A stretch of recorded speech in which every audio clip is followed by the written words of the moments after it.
Robert Craddock, this is his hometown, so his wisdom and experience is particularly pertinent today. Hello to you, Crash. G'day, Gerard. It is a momentous day. I mean, I know the Gabba's the number 5 test venue in Australia, and it's not what it used to be. But still, when you hear the term bulldoze the Gabba, a little part of us all goes with it. So mixed emotions, but yeah, it's interesting times. So what have you learnt? What have we learnt so far today? Well, last night our paper was leaked a copy of the recommendations, and basically they were that the Gabba should be bulldozed, and there should be a new precinct at Victoria Park, which is right in the middle of town, a former golf course put up where they could construct the main stadium for the Brisbane 2032 games. It's got some really good things going for it. They mentioned that most of the great stadiums in Australia are surrounded by parkland, easy access, and that's true.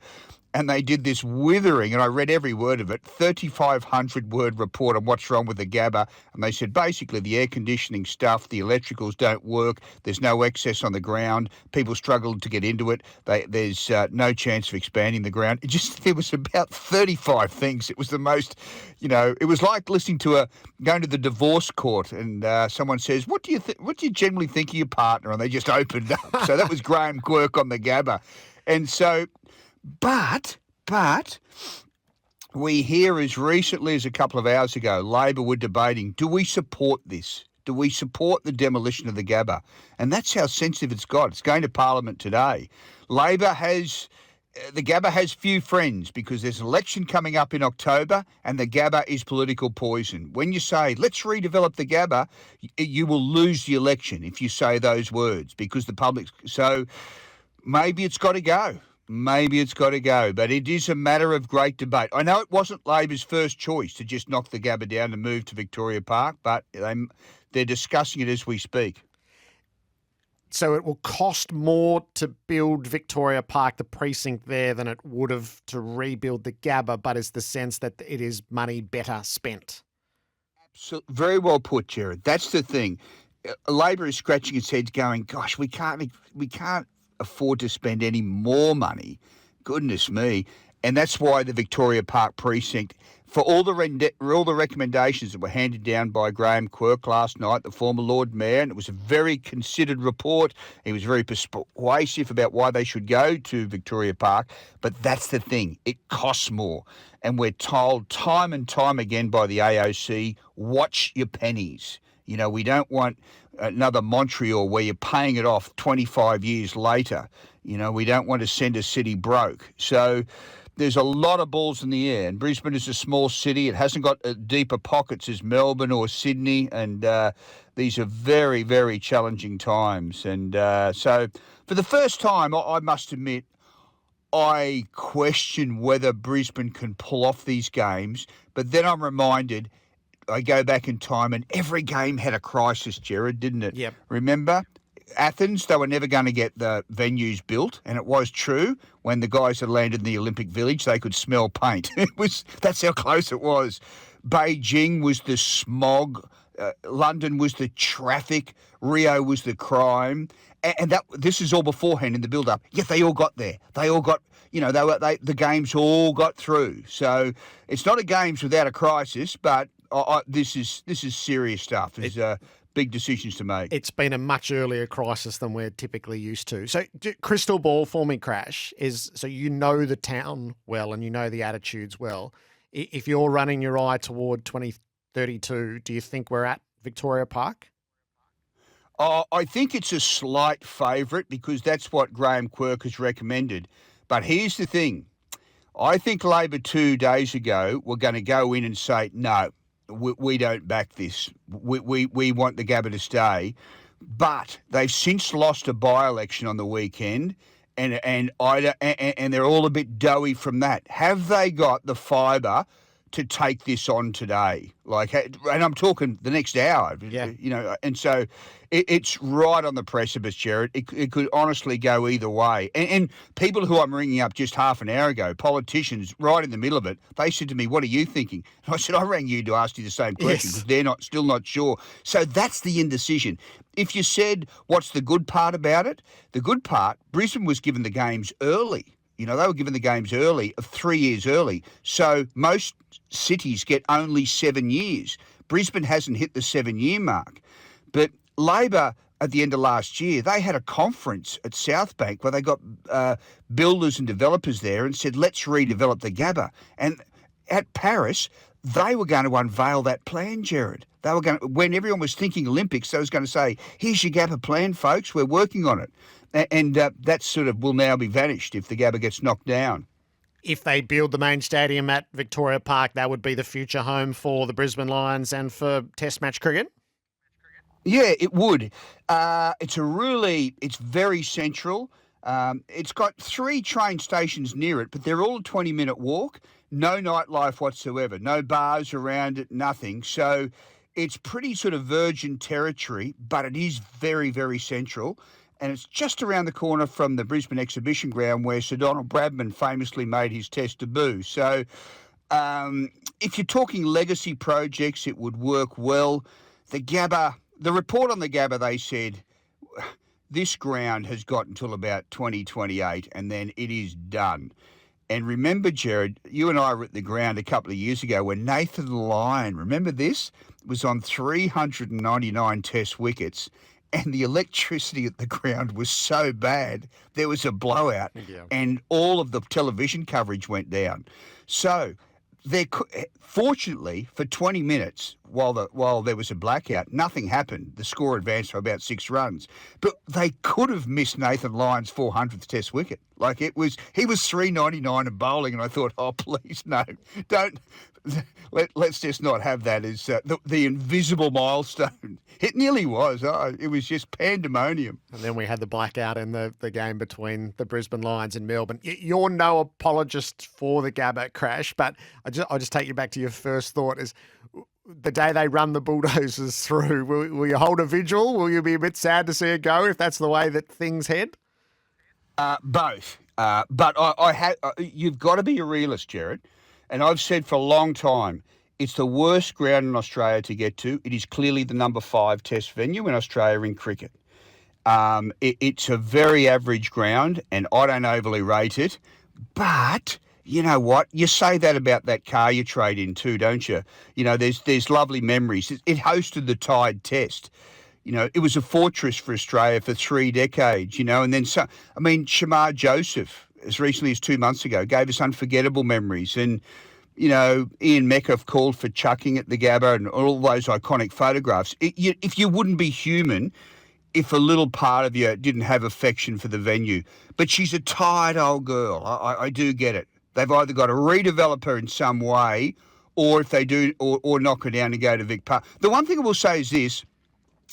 Every time there's a change of stadium, there's an uproar and then a sweetness. In Perth, Optus Stadium, well, didn't they blow up over that? But guess what? Now no one in Perth knocks it, do they? They love it. They love Optus. In Brisbane, Suncorp Stadium 25 years ago, they whinged the house down over it. Now everyone goes, we love Suncorp. So politicians have got to be prepared to be unpopular and know what is the best thing. They've got to be brave, and I'm not sure there's a lot of bravery around at the moment. That's a watching brief, Crash. We'll keep tabs with you as that unfolds. So, Crash, the impact of the Australians here, but especially for Perry. So from breaking the window of the ceremonial car that's the prize to the 6-wicket haul to being part of the match-winning knockout into the middle, I feel like it's further enshrined her place. It has. And for me, she's changed a little bit in the last few years. She's even got more powerful. You talked about the 6 hitting, and I spoke to someone who saw her at the Allan Border Medal, and they said her zest for the game and to travel is, even after a decade of international cricket, Gerard, some get ground down by it and worn out. They say she's gone the opposite way, like couldn't wait to get to India. And India is a place where you can go two ways. Some people go there and just fade and just into the background.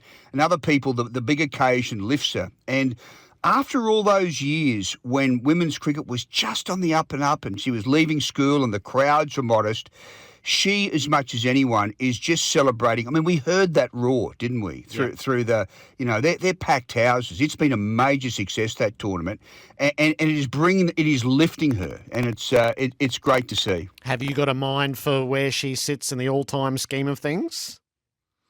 Well, I think she's probably, is she Australia's greatest female all-rounder? And I think, and she's the hardest worker, and everyone says that who saw her at the nets at the SCG with her dad, just like, no male cricketer covered her for work ethic.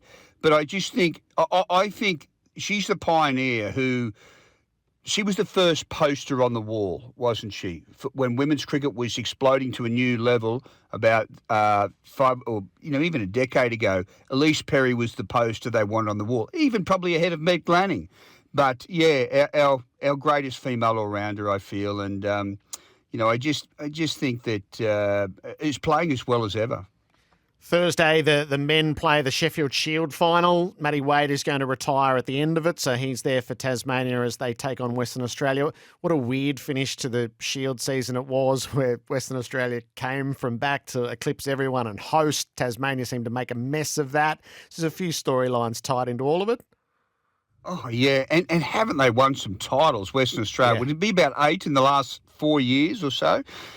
But Wade himself is a great story. I've always felt he's the most underrated story in Australian cricket.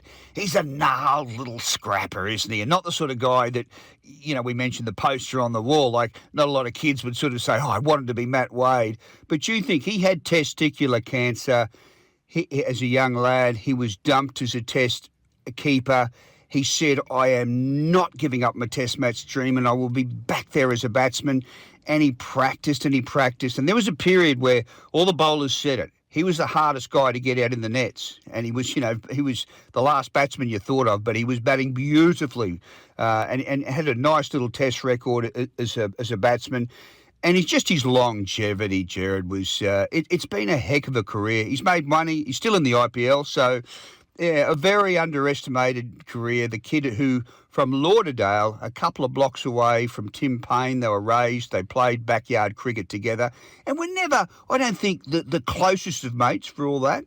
But fancy having two little kids from Tassie in the back blocks playing backyard cricket who both kept for their country. Extraordinary. Yeah, it's a great little quirk. And as we finish... the test conversations all go into recess now, really, until after the T20 World Cup and the start of the next Shield season. Where have we left things in the Steve Smith conversation?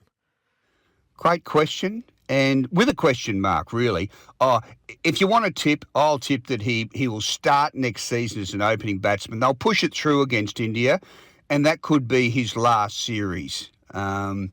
I've got this quote from Kerry O'Keefe about 7 years ago that's echoing through my head these last few weeks, Gerard. And he said that, this is 7 years ago, but he said Stephen Smith is an eye player and they can rise to such incredible heights. But when the eye goes, they can fade quickly. And don't be surprised if he fades quickly. So he's in fade mode at the moment, but he's not finished.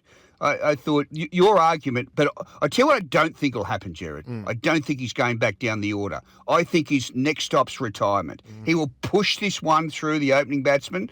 He'll give it his best against India, and the verdict won't surprise us. It'll be there. It'll stand out. He'll either succeed or he won't.